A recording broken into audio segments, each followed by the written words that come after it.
Begin the current Daf, Mesechtas Chagigah Daf Yomi.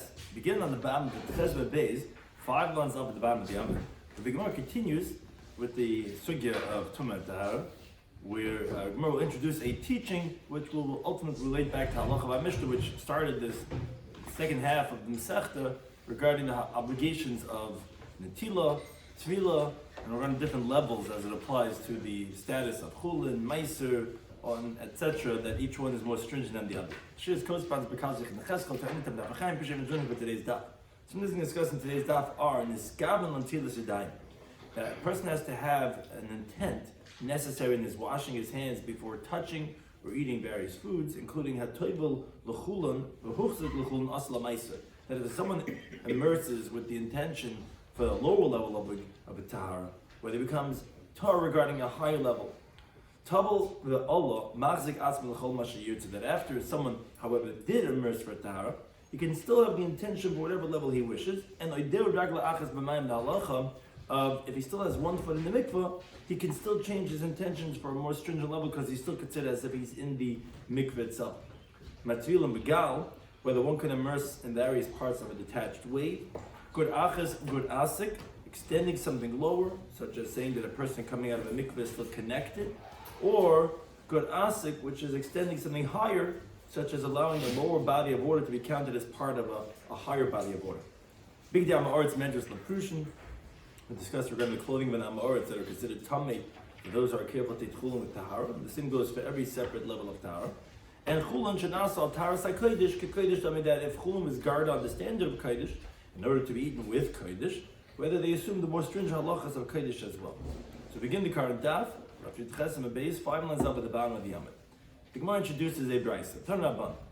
If someone does a netila, which that means with a kli, he's washing his hands with a vessel.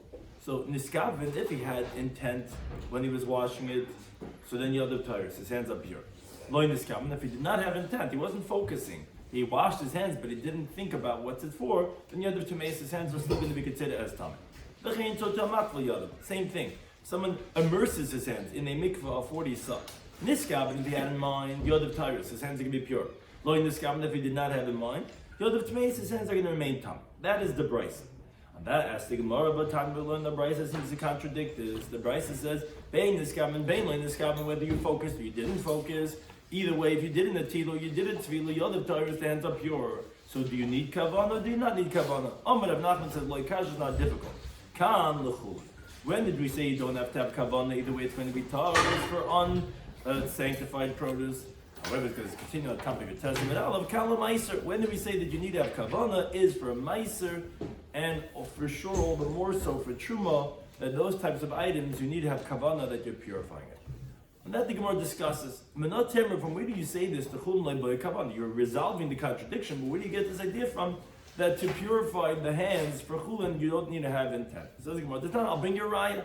The Mishnah Mesechtas Mikvah says as follows. And as I told people on Shabbos, that when you're learning these sugyas, you really, every single word you have to pay attention because everything is a different nuance when you're discussing all these different halachas of mikvah, and tum and tahara. So the Mishnah says like this: Gal shenitlash, when you have a wave that detached, meaning to say it's like the wave goes up in the air and it's like separated from the body of the water.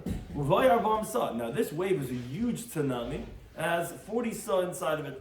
And it falls on a person or on the vessels. Says the Mishnah Mikvah time, those elements are going to be pure. Now, there's two cases this Mishnah is discussing. It's falling either on a person or a vessel. So we're comparing a person to vessels. Just like vessels, obviously, there is no artificial intelligence in the vessel. They don't have intent. So too the person is not having intent. So you see that a person could be purified, which obviously we're discussing for chulin, because other things we know it needs intent, is that, even if you're not focusing, it's going to be a purification. That's what the Gemara wants to say is the raya. On that the Gemara says, no, rejecting the raya. How do you know that that's the diik of the Mishnah? Maybe it's the opposite. Maybe the guy's sitting and he's waiting. Maybe that's the case we're talking about. He's waiting. He sees these huge waves. He's tamei. He's just going to stay there, wait till the waves come crashing down on him. And maybe actually became the other. Maybe the other way around. Maybe we're comparing the vessels to the person. Ma adam the bar kavanah, just like we know a person is someone who does have intelligence and can focus and have intent. Av kelim the mecham lahu. So to the vessel of a tumah where the person is thinking he's waiting for it to fall on it, where there is kavanah. And then you're going to say b'chitema, then b'yeshiv b'metzabah ma'lamemra. So wait a second, what's the chiddush then? The guy's waiting and anticipating. So what's the chiddush? Of course it's going to work. If you say that we wanted to compare Adam to Kalim and you see that you don't have kavanah, that would be the chiddush of the Mishnah Mikvais. But if we're talking about where he's waiting, so of course it's a tefillah memsa. What's the chiddush? No, I'll tell you, there is a chiddush. So good that you would have to say that ligzer, you should make a gezerah, dilma asila mitzvah, that if we let you do such a case, you might come to the table b'chardalah shal geshamim. So there's actually two elements in this case, which is discussed by Rashi and Taisus. Chardalas is when you have, let's say, on a mountain, that there's a flow of water that's coming down from a higher place that has 40 saw of water. If a person tables in that, it's not going to be a valid tefillah. Why? Because when you have ketafris, when you have a flow of rain, so that's a very steep slope, very vertical, and the 40 saw are not in one place. And Mishnah teaches us in Tyrus, the hanitzik v'aketafris is not a chibur. When you're pouring, let's say, from one vessel to another vessel, that flow is not considered as if it's connected. So therefore, a flow of rain, although you'll have 40 saw of water, in other words, when you have this wave is one body, and it's coming crashing down. But if it's a flow, let's say, down the slope of a mountain, then again, Tess discusses when, there are many chilukim, but this is in a more black and white way, that flow is not in one place, and therefore, that would not be as a valid tefillah. So if we let you do such a case where the waves come crashing down on you, you might make the mistake and think, okay, that's very similar to when rain is flowing down the mountainside, and there's a body of 40 saw, but that's not in one place, and therefore that wouldn't work. This is in one place, this is one entity. And therefore... he has to be fully covered with water. Yeah, he has to, you want to know meaning at the same time? Yes, in other words, you have to be fully covered with water, so the God comes, it's 40 saw. Right, and it's one body, it's one entity, but here it's flowing, it's not considered as if it's in one place. Now, Rashi adds on that it's not just the chardalas part that we're concerned about. It's actually, even if it actually was not what's called ketafris, even if it was not flowing in this vertical angle, you still wouldn't be able to be titling. You know why? Because if you tell me it's from rainwater itself is not purified when it's a zeichelim, when it's flowing. It has to be what's called mikvah. Mikvah actually means gathered, which is ashboirim, which is still waters. As the Brisa teaches to us, which mentioned many times Rashi and Shas, that you would think that just like a spring purifies even when it's flowing, so to a mikvah would purify when it's flowing. That's a pasuk teaches me Yikar Aleph, ach mayim, but a spring, ubar mikveh mayim, and a pit with gathered waters, yitar, which teaches you that the spring purifies when it's flowing, but the mikvah has to be still water. So it actually would. What? The gal is not rainwater. Right, yes, specifically rainwater, which has to be gathered, but a spring.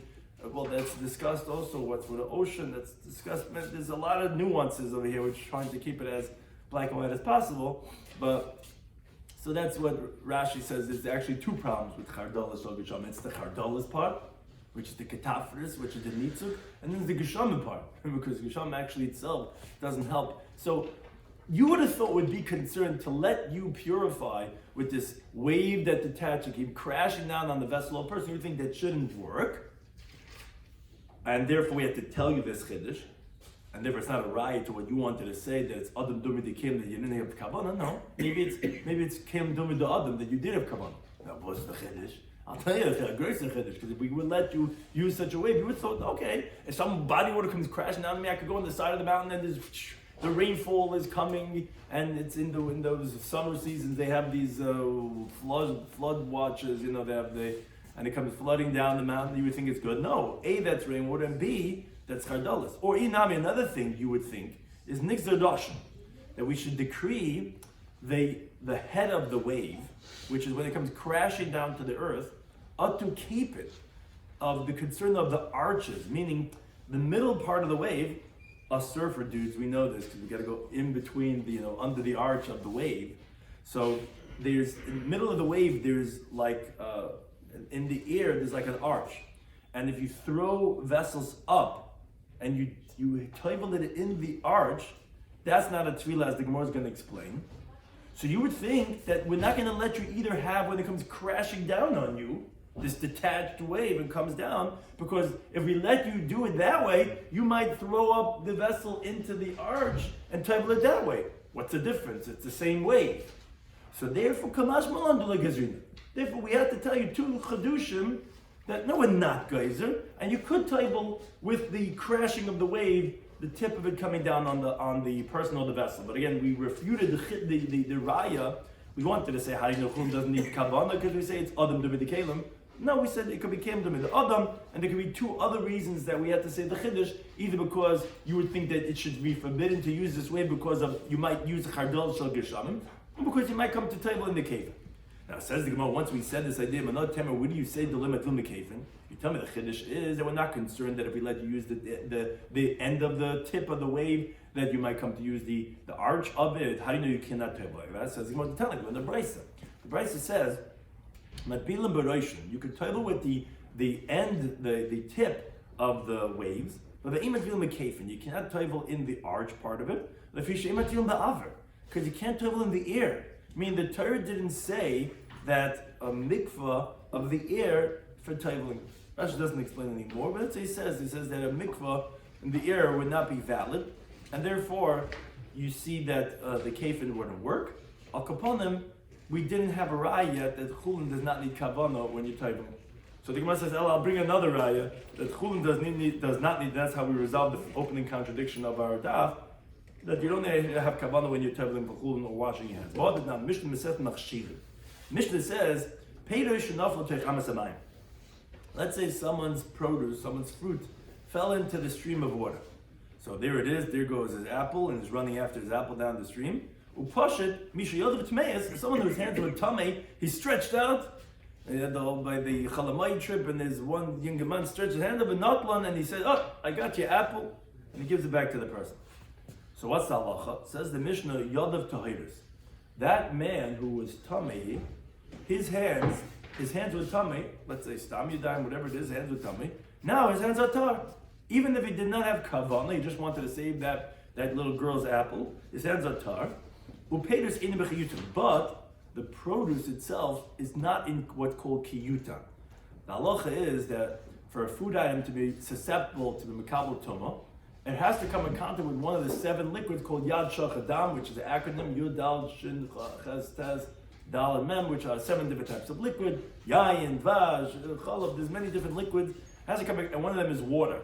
Now, the pasuk says terminology of kiyitein, but it's pronounced kiyutan, which is that you need to have, even if it was not that you did it, but it happened indirectly, it has to be similar to kiyitin, which is when you're putting the water on the food item. Which means that you have to be pleased that this happened. So to create hechsher, susceptibility to tumah, has to be that you wanted it to get wet.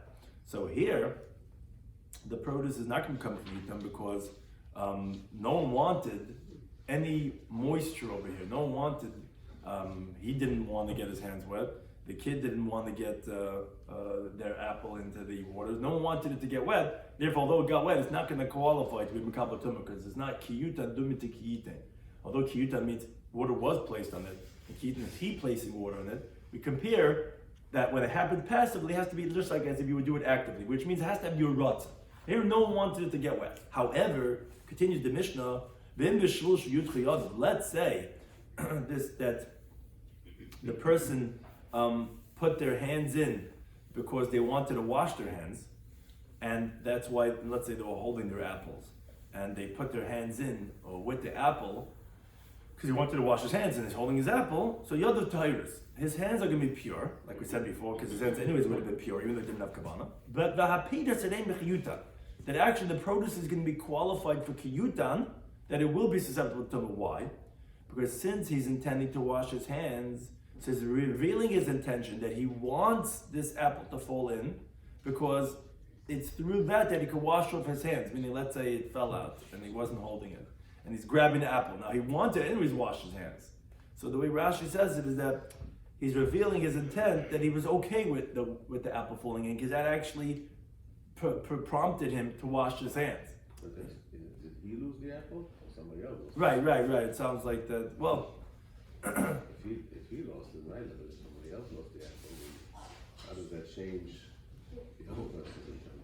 Right. Well, no, yeah, because he could really be makshir har apple also. For Tom, it doesn't. Shailas, whose rutzen do you have to have? Could someone else berutz and make someone else's thing tummy? Yeah, if it has to be the owner, then l'chara it has to be his. Right? I mean, depends. It depends who has to have the rutzen. Could someone else make it? Someone else puts on milk onto someone's penis. Does he make it to simple tumah, or it has to be the balabais' rutzen? So if it's balabais, then l'chara would have to be him. And so now he's obviously wanted it to fall in, because that prompted him again. It's interesting, husband. It's not. He didn't want the apple to really get wet, but he wanted it. You see that he really wanted it because that prompted him to wash his hands, which he wanted to do anyway. And as a full mensch, he's only going to do it because he has to go save the apple. So he wanted it ultimately to fall in. So therefore, that's considered as kiyutan, which is not the main reason why we're bringing this in. But one thing that we see is that here we have a case that the hands are going to be tahar, even though we said that the person didn't have any kavanah, he just went to save the apple that fell in. So you see this idea that chulin does not need to have kavanah. Even though you're just going to save that person's apple, it's going to purify his hands. So that's the raya that chulin does not need, and therefore that's the first resolution we said.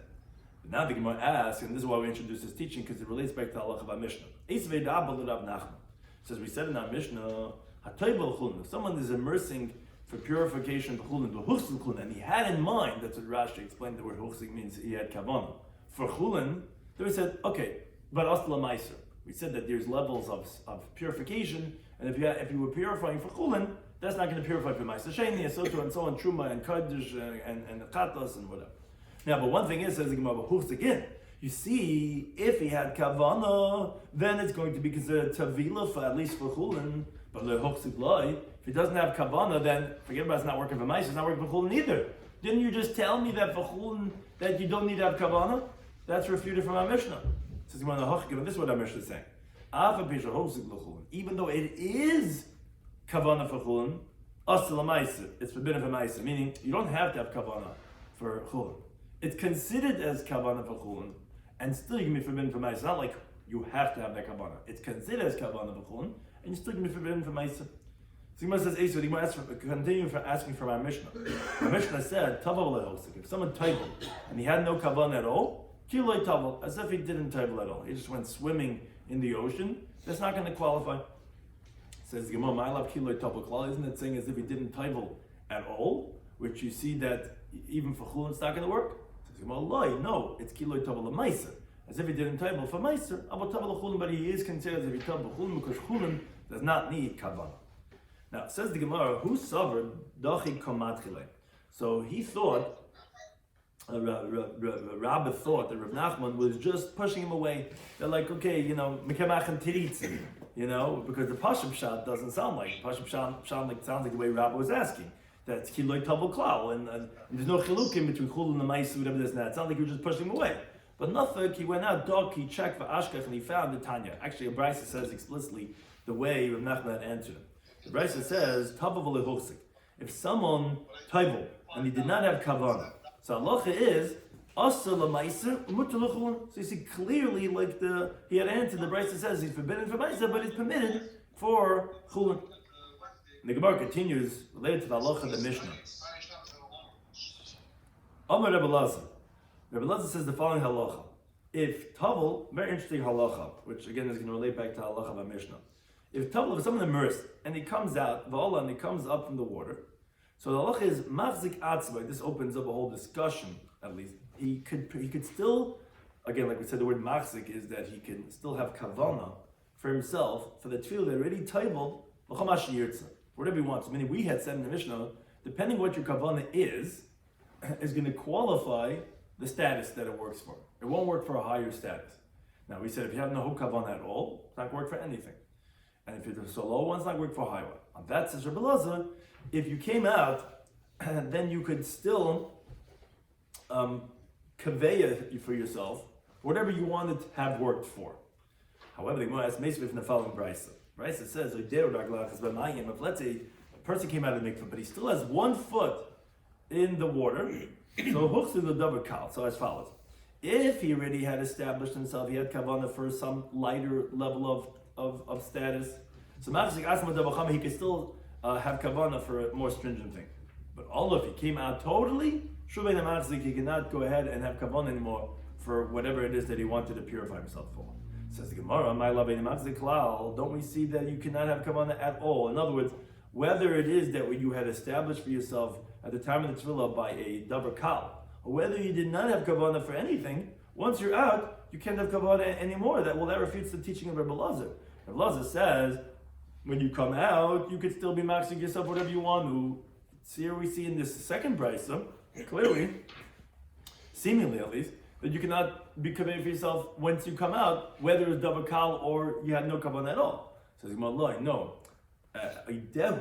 What we were saying in the brisa was like this: if you still have 1 foot in the water, so then that's what the brisa is saying. Even though you had been machzik yourself for a davar kal, machzik, you could still establish yourself for a davar chama. Let's say you had a mind for chulin. Now that you still have 1 foot in the water, you could say, okay, I want to work for meiser or for truma. But when we said Allah, if he came out, we said im loy hochzik. If he didn't, what we didn't say, but this is what's inferred, which doesn't refute Rabbi Lazar. If he did not have in mind for anything, where he just tabled unspecified, then yes, you're right, Machzi, you could still establish yourself whatever you want, like Rabbi Lazar said. But what the Brisa was saying was the second part, but as that's what the ratio is talking about. But if you had in mind for something kal, in the Machzi, you cannot establish yourself for something more severe, because as Rashi explains, the reason to be machalik is to intikal in the davar kal. You had already established yourself, you already dislodged yourself, and you kaveya for a davar kal. Now that you're out, you can't do that anymore. You're already done. If you didn't establish anything, so you still have credit, and you can still decide what you want it for. And therefore it doesn't refute Rabbi Lazar. Yes, the second right is saying once you're out, you can't do it anymore. That's if you did a davar kal. Then you can make a davar chama. But it would not disagree with Rabbi Lazar that you didn't have anything in mind, that even if you're totally out of the water, you'd still be able to establish the status that you wanted the purification for. But now, once we introduce this brisa, the second brisa, the Gemara gets into a discussion relating it. Man Tana, who is the Tana of the second brisa? That because because he has 1 foot in the water, you consider it as if he's the beginning of his tefillah, and that even though he even was machzik himself for a davar kal, he can still be machzik even for a davar chamer, which we said that even let's say he had a mind for chulin, which we said that only works for chulin, if he still has 1 foot in the water, this Tana held, you can still change it to a davar chamer. Who is this Tana? So Amr B'das, Rabbi Hudi, who is well known, whoever learns the Mishnayos, Beis Oval, or the Beis Olam, that is these Mishnayos that discuss regarding this concept of Ragla Achas B'mayim, is Rabbi Huda. So now we learn the Mishnah Mesechus Mikvahs. Mishnah says mikvah shenimda. If there's a mikvah that was measured, v'yesh ba'arbam samuchuvanis, and it's exactly 40 saw of water, which is the exact amount of water that you need. Any droplet missing, you're done. Now, b'yardu shnayim b'tavla zechazeh. You have 2 people tabling, one after the other. So rishon tar, shnei tamim. First one went into a body of 40 saw, and the first one comes out. He needs the towel, right? There's nas, right? It came out with some water. The second one is tummy because he's missing the measurement with the water that the first guy took out of the mikveh. Rabbi Yehuda says, wait, not so fast. Although I climb the mikveh, there's no plus for I mentioned, if this guy is still on the steps and he has 1 foot in the water, the second guy is also tar. Now, the Gemara explains, says, this machlokes you read in Rabbanan. If having 1 foot in the mikveh, because Rabbanan don't say it, Tanakh doesn't say that. If you have 1 foot in the mikveh, it's still going to work. Is b'malas di Rabbanan, a rabbinic level. Meaning, if the person is toiveling because one of the rabbinic extra standards of tahara, for example, let's say an onion, someone lost his relative that day, or a mechusik purim, someone who's lacking atonement, they had the purification like a zav, but they have to wait to bring the carbon the following day. There's halacha that the chum require that you need a special tevilah if you want to partake of kachah. But that's not a biblical tummy, because the person's already pure. By those rabbinic level, that's where Rabbi Yehuda says that the foot of the first one that's still touching the water will be effective, because we say the halachic concept of good achas. Good means extending, and achas means down. We're extending the water on him down as if it's in the mikvah, because it's connected with the water that's on him. That's where we have this machlekes. I'm a tumah tahara, but from a biblical tumah to tahara, everyone's going to agree that the second person is going to be tummy. We're not going to say this concept of good achas. Says the Gemara, "V'haina did Padas," and this is what Rabbi Padas said before. He had explained that who's the Tana of the second brisa that says that it's going to work when the foot is still in the water, is like if you did not like the Rabbanon. Oh, so obviously you see that according to the Rabbanon, even regarding milas, even regarding rabbinic stringencies, Eidehu Ragla B'mayim doesn't work. Because this concept of, we're saying in our Mishnah, and what we're discussing over here, of muhsik, if you had a mind for something kal, that's forbidden for something more stringent, let's say you had a mind that it should work for meiser, that it's not going to work for truma, that's a maila. It's not a biblical law, that's rabbinic law. And therefore, that the Padas is saying that brisa of Oideu Ragla B'mayim that works is only according to Yehuda, not like the Rabbanan. That's going the way Rav Nachman Amar Rabba Ravu explains that Mishnah, that their machlokes was in the milas. And that's where we say it's like a Yehuda like the Rabbanan, because the Rabbanan don't agree that it's going to work by the milas. But, says the Gemara, Ikidam, those that say not like this. Now those that say a different version, the same Amor, but people have it in a different version. That actually, no, machlokes is meant to be tahara. Machlokes between Yehuda and Rabbanan, if it works to have one foot in the mikveh, that it's going to be considered like this 40 stuff for the second guy, is from Tumah L'Tahara. On rabbinic levels, everyone agrees that's going to work for the second guy. Says the Gemara, that version is disagreeing with Rabbi Das, because according to this version of Rav Nachman, this halacha of when the foot is still in the mikvah that we had in that brayse we mentioned before, that if you huchslik kal, you could still be maxing yourself with something mochamer, that would be according to everybody. Because Rabbanan don't disagree with you, only from Tumah Tahara of Dairaisa. But this halacha being maxing yourself, what you want the tefillah to work for as a rabbinic stringency, that everyone would agree it's going to work. Their machlek is only from Tumah Tahara Dairaisa. So therefore this the Rabbi Das said would be totally in the two versions of Reb Nachman. And what's the machlek is Rabbi Yehuda and the Rabbanan regarding the halacha of good achas of Oideu Ragla B'mayim, if you're going to say that you consider the water on the first guy as if it's still connected to the mikveh. Now the Gemara continues with this halacha. Amar Ula. Ula says, I asked Rabbi Yehuda the following question. Let Rabbi Yehuda, according to Rabbi Yehuda, that if the foot is still in the mikveh, we consider as if the water is still in the mikveh, and the second guy is going to have a kosher tefillah. Says the following interesting question. Can you table needles and these small little forks that they would spin gold, and it was like these small little forks. There's a guy in the mikveh, he's all wet. He's coming up and down, up and down. This guy's he's been there for 3 hours already. He's doing his taryag times tefillah. The guy's waiting to table something. So what he does is, he says he doesn't have any place in the mikveh. He puts it on the guy's head. The guy's all wet, and it gets submerged, let's say it gets wet on his head, this needle, and then he takes it out. Is that a valid tefillah? What's the question? So I'll tell you what the question is.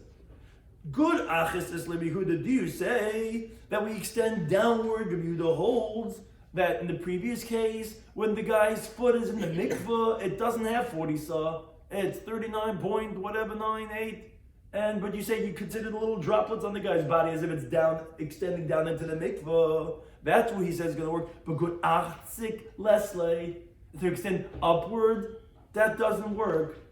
Meaning, what's the question over here?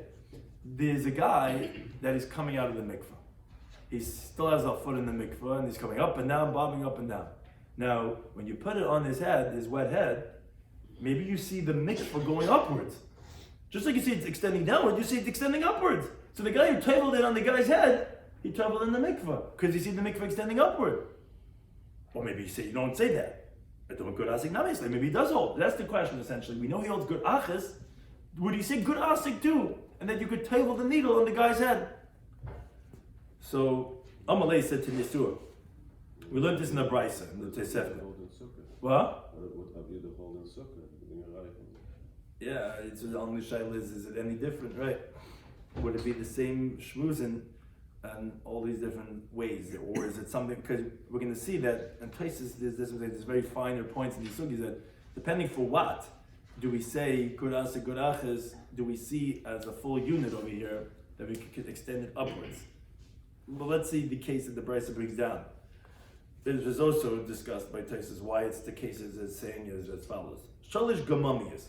If there's 3 pits, benachal in a valley, which Taisus explains, meaning it's on a slope of a mountain, where the valley is coming down the side of a mountain. So you have these 3 pits: haliyona, atachtoina, v'emtzais. The upper, the lower, and the middle one. Haliyona v'tachtoina shalasim sa. The upper pit and the lower pit have each 20 sa, and v'emtzais shalabam sa. If the middle pit has 40 sa, and you have a monsoon, you have this flow of rain that's coming down the mountain, that's going over and connecting the pits. So essentially you have these big boiras, and then you have this huge rainfall that's connecting them because the water is flowing down the mountain, down these 3 pits. So Yehuda, he says, and again this is Rabbi Yehuda, who we're middle discussing, he says, Meir said, Matvil be'el yoina, that you could tail in the upper pit. Now, as Rashi says on the days, how does that work? Because you say good asik. You view the water from the middle pit as if it's extending upwards through the flow of the rain, which is connecting them, to validate the upper mikvah. Which Rashi says for sure you could tail in the lower one, because if he's saying good asik, for sure he's saying good achas, because gravity definitely is going to take us down versus up. Now, from the fact that Rabbi Yehuda didn't say, and I disagree with him, to say such and such, obviously Rabbi Yehuda holds a gemeyer, that you see, that you'll even say, good asik, and therefore, you could table the needles in the guy's head. Because you see that the upper mikveh, which only has 20 so, is connected by as if the mikveh, the middle one, is going up. Because it's lower down, and still you're saying you view it as up. So you have a raya that he would hold good asik. Says the Gemara, but with Tanya, but we look in the Brisa that actually Rabbi Yehuda disagrees with Meir. The Brisa says Rabbi Yehuda, he says, continue to tell me, Meir said, Matvil bel yoina, that you could table in the upper one. Va'ani yomer says Yehuda, and I say no, but tachtanim bel yoina. You could table only in the lower one and not the upper one. Obviously, he disagrees with him. Amalei said to him, okay. Tanya, if you're right, if you have an explicit Brisa that disagrees with him, then Tanya obviously do, and we'll go after that. And I retract. And obviously you cannot table the needles in the guy's head, because Rabbi Yehuda, who is the one who tells us good achas, does not tell us the halacha of good asik, and you wouldn't be able to table in the guy's head. Now there's a lot of discussions, there's a lot of big taisus in over here. Ketafris is a chibur. If it's like, it sounds like a flow is connecting, because you could table in the bottom mikvah. Why could you table in the bottom mikvah only has 20 so? Why did we just say, I agree, I say b'tachtim b'lei b'olayna. Why keep it on the bottom? The bottom only has 20. I thought you told me, and we mentioned this many times in Shas, hanitzik v'ketafris so mashke tevech is not a chibur. Now v'temanata, I thought you told me that when it's on the flow, as Rashi had told us, that's not considered as connected. So why keep it table in the bottom? The bottom mikvah, that's ketafris, that's nitzer. Well, no, even not rainwater. Rainwater b'chlal has a problem because it gets zeichelin. You cannot table in rainwater that's moving, even if it's, let's say, the filter or chayas is moving around. Can't be moving. Has to be still water. Then something else called ketafris, which when it's flowing down, it's not considered in one area. Meaning flowing in one area, that's okay. But if it's like on an angle, let's say, then or like pouring, that wouldn't be considered connection. So Bin Tam says here it's different because it's a mikveh shalom. You have a full mikveh, 40 saw, so then we could see it as if it's in the bottom one. But to take two of, that's why he says, why do you say 20, 40, and 20? Why don't you say 20 and 20? Why do you need the middle one of 40? He says, no, because you have a mikveh shalom, so you'll see that as if that body is connected to the bottom one. But if it was 20 and 20, you wouldn't say that that's creating a chibur of a unity. Here it's just that we're seeing that over here, and it's considered as a tuffle to that. Again, there's a lot of different discussions over here, but that's for the basic idea. So we just answered the question of that good achis will say, but good asik we won't say. Now the Mishnah continued, If someone taivels for chulin and he's having a mind for chulin, then he's tar for chulin, but he's going to be usher for meiser sheni. Says the Gemara, Mani Masnin. So who's the time of Mishnah that says such a thing that you could be tar for chulin, but you'll be usher meiser sheni? Says the Gemara Rabbani. It's the Rabbanan who disagree with Reb Meir that we had for the Mishnah Mesechtes Para on the previous daf. Because the Shani Lahu ben chulin meiser, they had differentiated between chulin and meiser. If you recall that. And they had said that whoever needs to have a tefillah from rabbinic law, they said that for meiser you're going to be forbidden, and you see that they're more stringent meiser sheni more than chulin. Remeir had said no, chulin meiser sheni is the same. The Rabbanan they differentiate. They say you can be usher to eat meiser sheni. So you see that the Tana of our Mishnah is going to be the Rabbanan because they're the ones who are machal between chulin and meiser sheni. Remeir is not machal. It says the Gemara Masib, but look at the end of our Mishnah. Our Mishnah says, "Big diama it's medrash leprushin." When again the Mishnah was talking about other differentiations between the levels and the statuses of different sanctities of elements. So he said that the garments of Am Haaretz is considered like a medrash, like the toma of a zav leprushin, for that of those who are careful with the laws of tahara. And it tries to get some old discussion here, but some big places that. If it's why is it because we're concerned that the person's wife that's in need is sat on it? Are we concerned about the tumah of the person himself? Rabbi Tam says more definitely the person does not have tumas medrash and hesed. Get an whole discussion exactly what parameters are we concerned for the person. But upon them we know, as we said in the previous daf, that the garments of a Am Haaretz is considered. We're concerned that let's say his wife who is in need is sat on it and is considered medrash. Big day Perushin is medrash lecha truma. So to the garments of someone who is separate, who's careful about a tara, his garments are considered medrash for those who eat truma. Now, what the Gemara is pointing out is that it didn't say it's going to be medrash for meiser. It skipped meiser and talk about meiser. So ason the Remeir. That sounds like a Remeir because the Amar says chul meiser kadodi dinu. They're both the same. Because if you held like the Rabbanan, you should have said big day amaretz on medrash leprushin.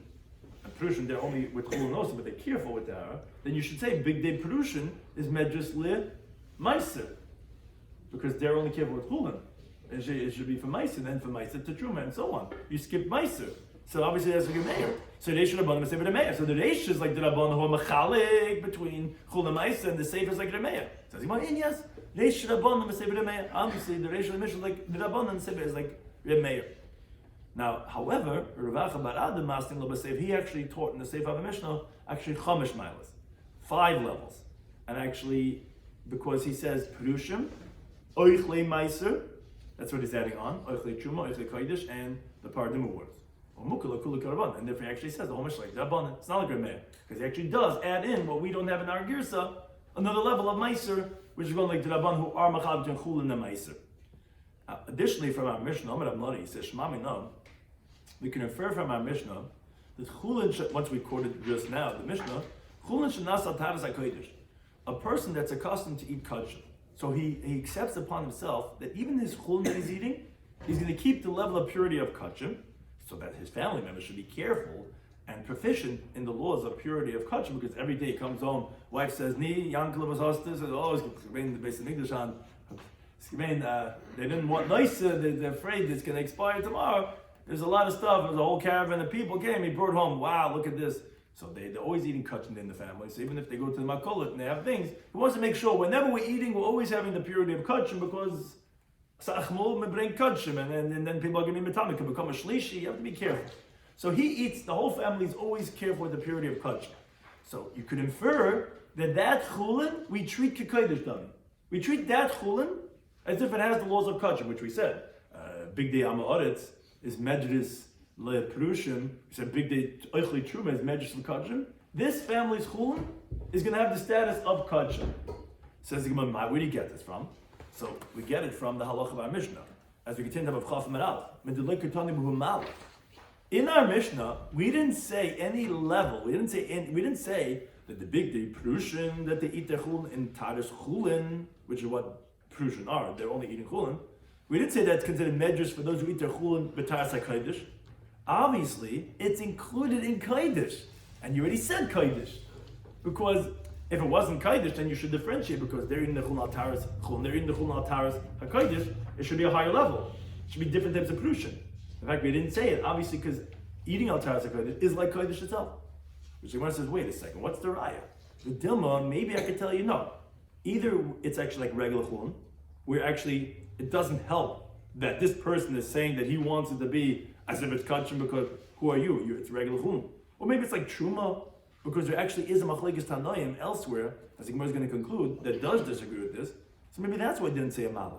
Because maybe the reason why I didn't say there's a separate level is because the Idoma Truma, because the Chulun Altaris HaKodesh is treated like Truma, which is less, but it's still higher than Chulun. Hatani, we learned explicitly in the Mishnah, Truma, that those who are Prushin, that their food, their stuff are considered like medrash for Truma. Every dam l'chulun, if it's considered compared to chulun, hatam l'chulun, we taught like chulun. Did not, meaning we find that there are tanoim who disagree in Mesechtes Taharos that how do we treat chulun shanas taharas hakodesh? One says we treat like regular chulun, one says we treat like truma, but no one necessarily said that we treat like kachim, as the Mishnah teaches. Chulun shanas taharas hakodesh. If someone's family, they're careful to treat their regular unconsecrated produce like it has the purity of kachim. The Tanakhama says, "Chulun, still chulun. Who are you? You wanted to be, you treat it so good. Go ahead, treat it. But we're not going to give it the status of kach." And Rabbi Lazar, Tzaddik, he says, "I didn't get truma. No, we're going to treat like truma, not treat like kachim. Treat a little bit more like truma." So how do you get off telling me that chulun shanas taharas hakodesh is going to be kaidish from the fact that it doesn't say mala? Yeah, it doesn't say a mala, not because there is no elevated mala, because it's already included either in the case of chulun or in the case of truma. So the Rebbe says the Gemara no misave. I'll prove it to you from the Sefer of the Mishnah. He was from the pious ones of the Gahanim, and still, even though he's a chassid, but he's a mitpachtoi medrash hakodesh. His culture was considered a medrash for kachim, because like we said, there's different levels. Even though you're careful with regarding your truma, that's still not going to make it a tar for kachim. And he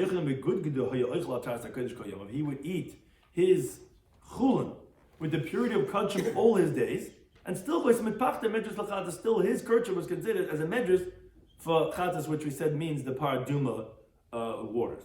Now, one thing we see is that l'chatasin.